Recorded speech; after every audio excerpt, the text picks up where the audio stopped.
নমস্কার বন্ধুরা, আশা করি আপনারা সবাই ভালো আছেন। আর প্রবাস কিচেনে আপনাদের সবাইকে স্বাগত জানাই। রুটি বানাতে বানাতে যদি আটা বেঁচে যায়, তাহলে আপনারা এরকম হেলদি একটি রেসিপি খুব সহজেই বানিয়ে নিতে পারবেন। চলুন দেখে নেওয়া যাক আজকের এই রেসিপিটি। রুটি বানাতে গিয়ে এই আটা মাখাটা বেশি হয়ে গেছে, তবে একটু শুকনো আটা দিয়ে আমি এটাকে একটু শক্ত বানিয়ে নিয়েছি। রুটি বানানোর জন্য আমাদের নরম আটার প্রয়োজন হয়, কিন্তু এই রেসিপিতে একটু শক্ত আটা মেখে নিতে হবে। এরপর এর থেকে আমি ছোট ছোট লেচি কেটে নিচ্ছি। ঠিক যেইভাবে আমরা রুটি বানাই সেইভাবেই লেচিটা কেটে নিয়েছি। এরপর হাতে করে একটু রাউন্ড শেপ দিয়ে দিতে হবে, তাহলে বেলতে সুবিধা হবে।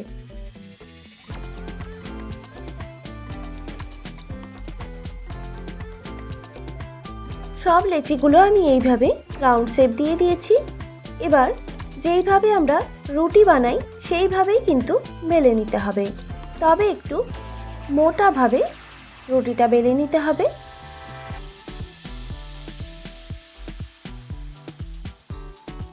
আপনারা কিন্তু এই রেসিপিটা বাচ্চাদের স্কুল টিফিনেও দিতে পারেন। এই রেসিপিটা কিন্তু খুবই হেলদি একটি রেসিপি।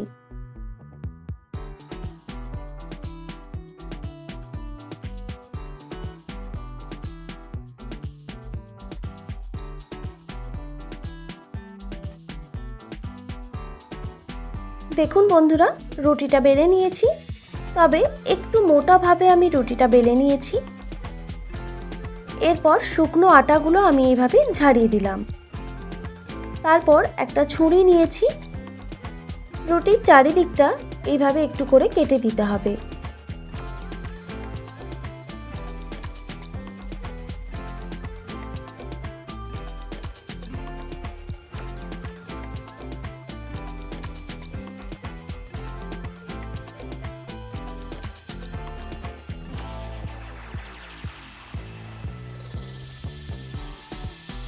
এবার স্কোয়ার শেপে এই রুটিটাকে কেটে নিতে হবে। দেখুন, ঠিক যেমন আমি কেটে নিচ্ছি এইভাবে আপনারা কেটে নেবেন।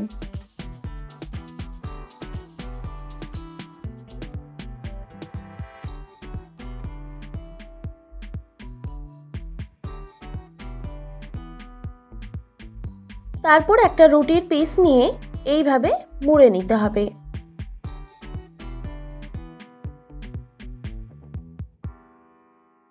দেখুন, একটা রেডি হয়ে গেল। আমি আরও দুটো আপনাদের বানিয়ে দেখাচ্ছি।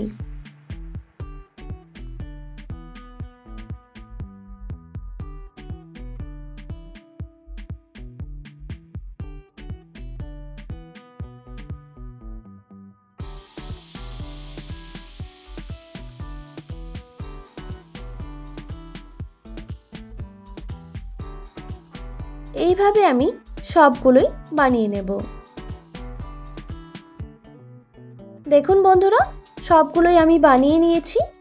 এরপর একটা কড়াইতে আমি আগে থেকেই জল গরম করতে বসিয়ে দিয়েছিলাম।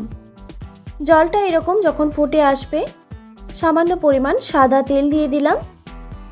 এবার এইগুলোকে ফুটন্ত জলের মধ্যে দিয়ে দিতে হবে।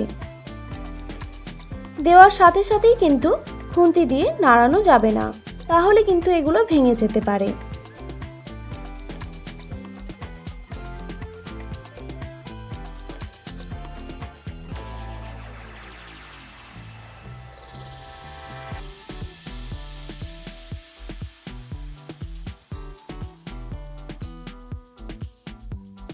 দুই মিনিট এটাকে এইভাবে আমি ফুটতে দিয়েছি। এবার খুন্তি দিয়ে হালকা করে নাড়িয়ে দিতে হবে।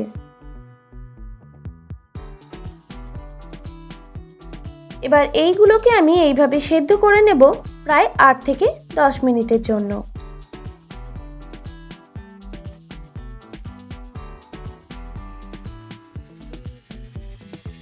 8 থেকে 10 মিনিট পর এইগুলো কিন্তু সুন্দরভাবে সেদ্ধ হয়ে গেছে। এবার জল থেকে তুলে নেব।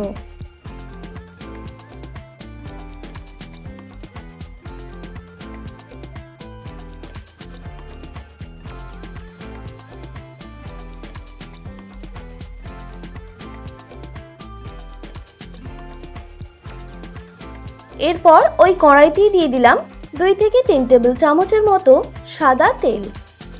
এরপর দিয়ে দিচ্ছি 2টো মিডিয়াম সাইজের পেঁয়াজ কুচি।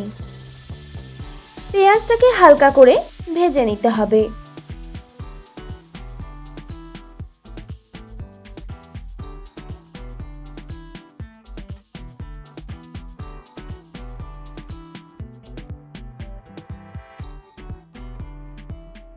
পেঁয়াজটা দেখুন হালকা ব্রাউন কালার এসে গেছে। এই স্টেজে আমি টমেটো কুচি আর ক্যাপসিকাম কুচি অ্যাড করে দিচ্ছি। এরপর দিয়ে দিলাম স্বাদ মতো নুন। এবার টমেটো আর ক্যাপসিকাম খুব ভালোভাবে ভেজে নিতে হবে।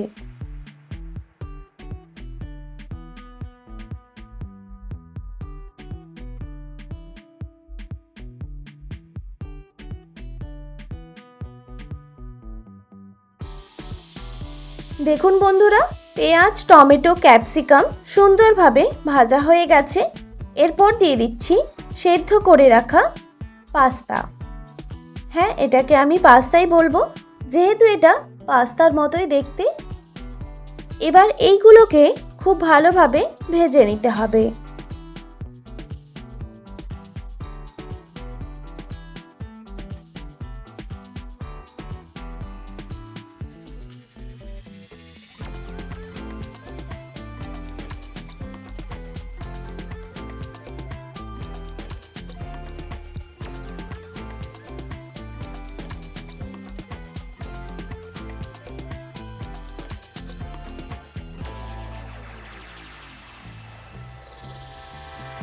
প্রায় 2 থেকে 3 মিনিট টাইম নিয়ে আমি এইগুলোকে ভেজে নিয়েছি।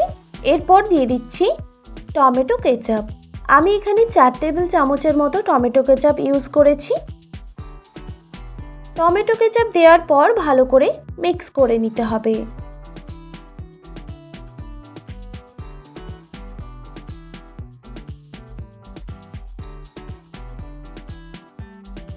এরপর দিয়ে দিচ্ছি ভেজে রাখা চিকেন কিমা। তবে এটা অপশনাল, আপনারা চাইলে দিতে পারেন, আর না চাইলে এটা স্কিপও করে দিতে পারেন।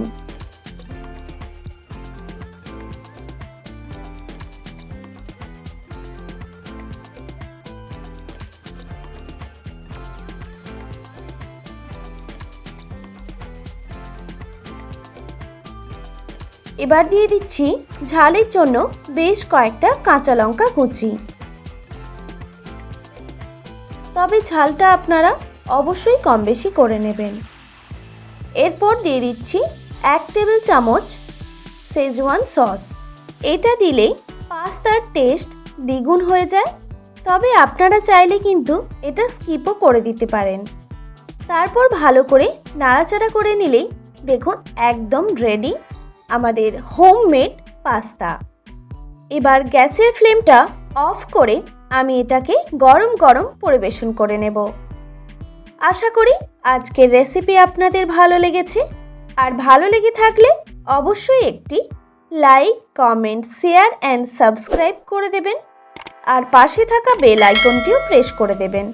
তাহলে নিত্য নতুন রান্নার ভিডিওগুলি আপনাদের কাছে পৌঁছবে। আর যারা ফেসবুক পেজ থেকে ভিডিওটি দেখছেন তারা অবশ্যই পেজটিকে ফলো করে দেবেন। ভালো থাকবেন, সুস্থ থাকবেন। দেখা হচ্ছে নতুন কোনো রেসিপি নিয়ে। আর এতক্ষণ আমার সঙ্গে থাকার জন্য আপনাদের সবাইকে অনেক ধন্যবাদ।